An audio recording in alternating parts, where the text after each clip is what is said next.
everyone, welcome back to my channel. So I asked you guys on Instagram if you had any questions for me regarding the twins or my twin pregnancy, and you guys responded with quite a few questions.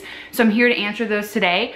And this might be a two-part video because I have a tendency to ramble and talk a lot whenever I'm answering questions, but I do want to answer all of them. So I'm just gonna go from the top to the bottom and try to get through them as quickly as I can. And again, if this video is too long, I'll break it up into at least 2 videos. Okay, so the first question is from Lydia Sin, and if you haven't heard of her, she is awesome. But she asked, how do you manage feeding schedules? So I guess I don't really have like a set in stone feeding schedule with them. Typically it's just kind of whenever they let me know that they're hungry, we feed them throughout the day. They probably eat every 3 hours, I would say. And then at nighttime, which is kind of like the important time because we would love to sleep, they typically, the way it is now is we put them to bed about 9 o'clock. And so we'll feed them like a really big bottle then. And then they like are not obviously sleeping through the night yet, but they'll wake up like every 3 hours. So we put them to bed about 9 o'clock, and then they wake up between like 12 and 1 o'clock, and then we'll feed them again. And then they wake up again like at 3 to 4, between 3 and 4. So we'll feed them again then. And then once again at like 6 to 7. So it's like every 3 hours still at this point, and I would love to space that out more. And I'm just not really sure how to do that because I'll try to feed them a bigger bottle and they kind of get maxed out between like 4 and 5 ounces. They typically don't drink any more than that. Sometimes they might just be hungry and they'll eat a little bit more, but typically it's between 4 and 5 ounces. So that's kind of our feeding schedule now. It's just whenever they let me know that they're hungry, and at nighttime it's between 3 and 4 hours in between feedings. Okay, so the next question is from Gray Forever 15, and they ask, is exclusively breastfeeding them an impossible dream? For me, I just don't think breastfeeding came like supernatural to me. It's something I struggled with Connor, and I briefly talked about this in my twin update video that I will leave up here. I can never remember what side it's on. But for me, breastfeeding was something that I really wanted to do with them, and I had like all these like great intentions. I'm like, I'm gonna do it this time because I failed with Connor, and I'm gonna do it this time.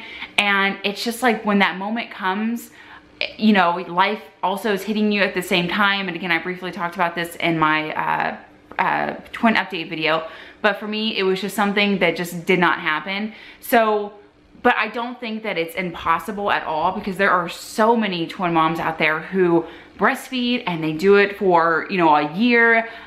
They're super awesome, and it's just something that they totally nail.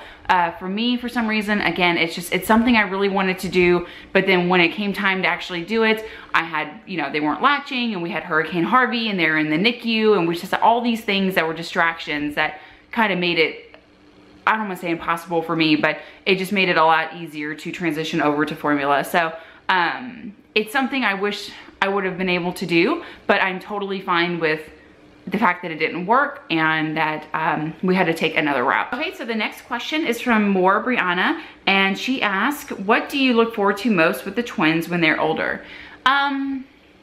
Maybe not necessarily just with the twins themselves, but I look forward to watching them and Connor grow up as a group. You know, I have just wanted Connor to have a sibling for so long, and the fact that he has 2 younger brothers that he loves and adores, you know, so it's so fun to me to see them already, you know, it's like the twins don't really know who any of us are, you know, but just to see Connor be attached to them so much. And I know that at some point the twins, as they continue to, you know, grow, that they'll become attached to him, and that they'll just grow together. Like, I guess a little bit, like I've already started to notice, like when Connor will come up to one of them, he'll say hi, you know, and he'll start talking to them. They'll light up and they'll smile and they'll start kicking, you know. So it's like part of me is like, they love him already. Like, they're friends for life. Like, I just love that so much. And so that's what I'm just looking forward to most. Like, every time I take a picture of the 3 of them together, I always imagine 20 years from now, like at a wedding or some kind of big family function where the 3 of them are standing together and they're all the same height. And I just really think that they're all gonna look alike also, because the baby pictures of Connor, when I compare them to the twins right now, they look identical, like Connor and them. So I'm really curious to see what they look like when they're older. I think that's what I look forward to the most, just seeing them grow up together, them having an incredible bond, and them just being brothers and loving each other. Okay, so the next question comes from Amy Hackbarth, and she says, haha, so many, but only because I'm a twin mama too. I do wonder, once they start talking, if it will be different, like their own unique language. So see, I've seen that on YouTube where you have the twins that, it's like they have like their own little baby language. So I'm really curious to see if they develop that kind of thing. Obviously right now they're only 3 months old, so they're not really talking, but they are making a lot of sounds. I think it's more like them exercising their vocal cords. So I am curious to see here in the next few months if they do start, I don't know, like talking to each other and, you know, interact, like how they're gonna interact with one another. Because obviously with Connor, he was a singleton, you know, pregnancy and baby, you know, so he didn't have that other, you know, sibling right next to him that he could communicate with. So I am curious to see how that works out for them. Okay, so the next question comes from Mary Palafox 88, and I'm sorry if I botched that, but she asks, do you think the twins will be your last pregnancy? See how I sneaked in the more kids question. I think so, and it's hard for me to say that because I feel like I've been wired for so long to want to have another baby, because Connor was a single, you know, our only child for so long, and I just was always like, I want another baby, I want another baby. And so I think whenever I found out that I was pregnant, I was so excited, and then when I found out that there were twins, I think the reality of that kind of set in for us, that, you know, we were gonna go from a family of 3 to a family of 5 overnight. And so for me, I've always seen myself as a mom to at least 2 or 3 kids. So we have 3 kids now. And I just feel like complete. I just feel like we're done. I'm of course open always to life and anything that God wants to bless us with. So if another baby happened in the future, I think that would be incredible. But I also feel like it's a little unlikely just because I have struggled with infertility. And so in order to produce the children that we have, I had to go in and get ultrasounds and medication and, you know, fertility medication, very mild, thankfully. But there were so many steps taken in order to, you know, make our family, you know, what it is today. So for it, I'm not going to seek that out any longer. I'm not going to, you know, intentionally, you know, go that route. If it's something that happened naturally, which again is very unlikely for me, I would just be so thrilled, but I'm not going to seek it out any longer, because I think having 3 healthy, beautiful boys is incredible. I'm so thankful for that. And I feel like in my heart that our family is complete. But again, if something happened in the future, I am more than happy to accept that. But I do feel like it's my last pregnancy. Okay, so Sarah Mitchell 09 says, now that the boys are older, are they starting to have features that allow you to tell them apart? Yes. So I have said this 1,000 times, but because they're identical twins, I cannot tell them apart as far as their physical features. If you put them on the floor and like mix them up and told me to, you know, tell you who's who, I really truly cannot. It would just be me guessing. They are just super identical. They're the same weight. I think Jackson might be like an ounce heavier and like a half an inch longer, you know, but their physical features to me, I cannot tell them apart.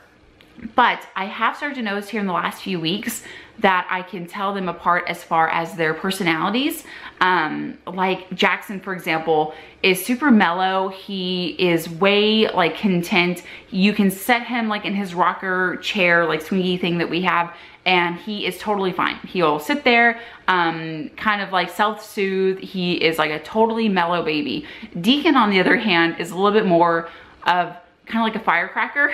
I've started to notice like his personality is a lot stronger, a lot louder. If he wants something, he will be very expressive with it. Like he'll cry a lot louder. He just is a little louder. I've started to notice. But then at the same time, like sometimes they switch, because I honestly thought here like a week ago actually that I had it totally down. I was like, I can tell them apart, not based off the way they look, but by their personality. But then they like switched. Like Jackson was becoming a little like aggressive with like his personality, like with him being really loud, and Deacon became like way mellow to a point where I honestly thought that I had mixed them up. At least one day I kept telling Matt, I'm like, I think I mixed them up, just because it's like now Jackson's starting to act like Deacon and Deacon's acting like Jackson, but then they kind of switched again. I still paint Jackson's toenails and we have labels on them. So I did not mix them up, but it was just kind of funny to see their personalities kind of like switch like that.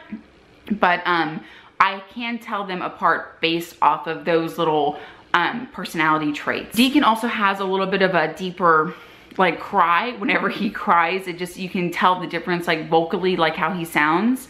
And Deacon also is just a little bit more, I guess like needy, like he wants to be held a lot more. Again, Jackson's way more mellow. Like in the middle of the night, whenever they start to cry for me to like get up and feed them, I can always tell that Deacon's always the one that wakes up first. So I'll like pick him up and I'll come change him, and I'll, you know, make him his bottle. And I, in my mind, know that it's Deacon, just because he's the one that always, because again, he's just a little bit more louder than Jackson, a little bit more aggressive in those areas. So he's the one that wakes up first, and he's, you know, hungry, the first one hungry, and all those things. So I've definitely been able to tell them apart based off of that. So I think I'm gonna wrap up this part 1. Again, I knew that it would become like a longer video. So I hope you guys enjoyed this video. Thanks so much for watching, and just look out for part 2 for the twin Q&A. Bye guys.